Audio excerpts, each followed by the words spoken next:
Hello friends, তো আজকে তো আমাদের রান্না করতে নেই, তোমাদেরকে আগেই বলেছি আজকে পঞ্চমী।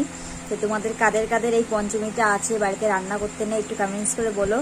তো আজকে তো রান্না করতেই নেই আমার বাড়িতে একদমই। তো সকালবেলায় ওই জল ভিজানো ভাত ছিল, তো সেগুলো খেয়েছি। আর দুপুরবেলায় চিড়ে মুড়ি খাওয়া হয়েছে। আর এই চিড়ে মুড়ি খেয়ে থাকতে পারি না, সত্যি কথা বলতে। মানে 3 বেলা 3 মুঠো ভাত হলেই হবে। তো এখন ও আসার সময় নিয়ে এসেছে রুটি।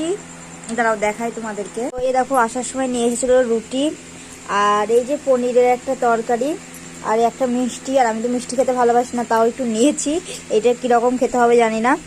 আর এই রুটি নিয়েছি দুটো, আর এই যে একটু তরকারিটা দেখতে যতটা ভালো হয়েছে, খেতে কিন্তু আমার একদমই ভালো লাগলো না। আলুগুলো তো সিদ্ধই হয়নি।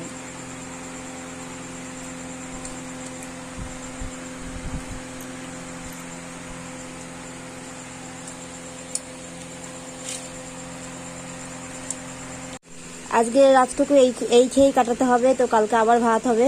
তো যাই হোক, গুড নাইট সবাইকে।